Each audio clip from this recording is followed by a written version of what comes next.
When working in the studio, you're going to find that there's a huge number of cables and connectors that you're going to need and have to be fluent with. And before I start going through the individual cables and what they're used for, I'd like to just stress that this is not a place to skimp. You really do want to get high quality cables and connectors. Whenever there's a problem in the studio, the first thing you look for is a broken cable or a noisy cable. That's what breaks. These cable and connectors get a lot of wear. They're being plugged in and pulled out regularly, and they really are what break. So get good quality connectors and good quality cables, and they'll last you a long time. So in this video, we're going to look at kind of the really important cables and connectors you'll have to use in the standard studio. And the first one, and probably most important cable you're going to be using, is a 1/4-inch cable, otherwise known as an instrument cable or a TS cable. So it has a 1/4-inch jack, and you're going to find that it has two segments to it. It has a tip and a sleeve. And we call this a single conductor cable. The signal is sent along the single conductor, and the outer sleeve is there to kind of prevent noise from getting into the cable. There's kind of a braided shield along the entire cable.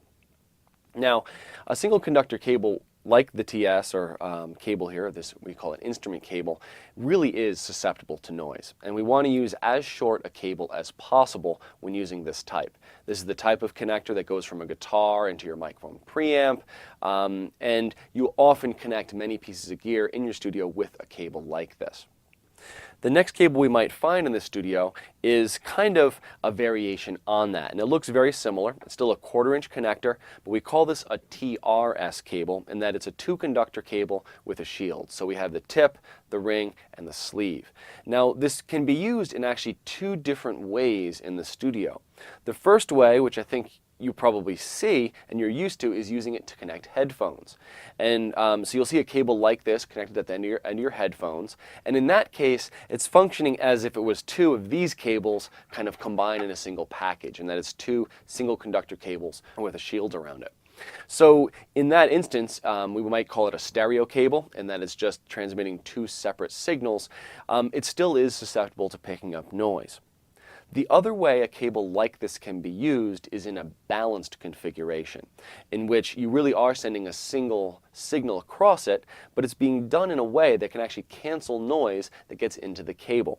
And an XLR cable, which is a standard mic cable, like this one, is similar. And if we look at the end of an XLR cable, we see that it does have 3 connectors, like the TRS cable did, but these are designed for microphones, and that they have a nice locking feature, so when they connect to the microphone they stay stable there, which you don't have with the TRS cable.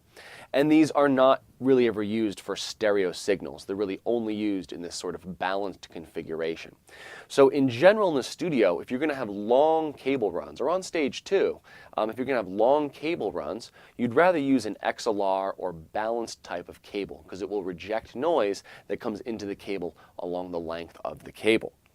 Now, very often, you'll have to convert between the unbalanced or TS cable into a balanced or XLR or TRS cable.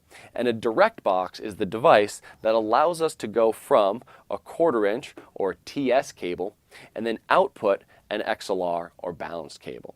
Now, a direct box is a really useful device and something you're going to want to have, and probably have a few of in your studio. They're hugely important on stage. We'll talk about using them to connect guitars and basses into your DAW. They're just a necessary component, and it's one of those things where they're not very expensive, but they have a big payoff, in that you can use a short run of a 1/4-inch cable, and you plug it into the input side, and then you can have a long run of an XLR cable that would be on the output side on the other end.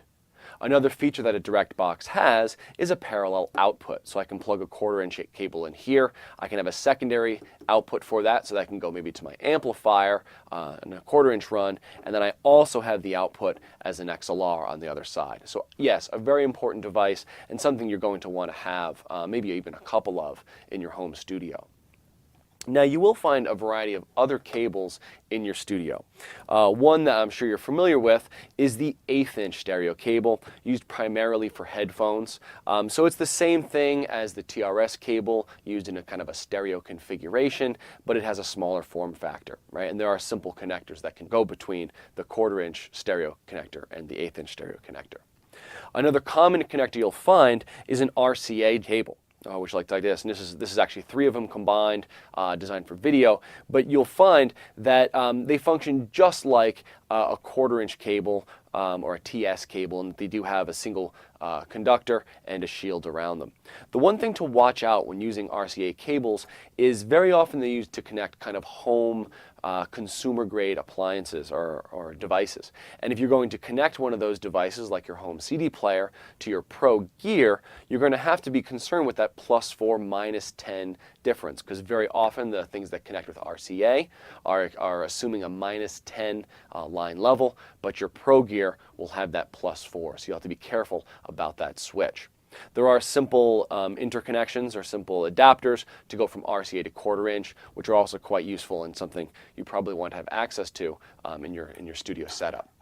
Now, there are a variety of other cables you're going to find in the home studio, things like MIDI cables and Toslink cables, SPDIF cables.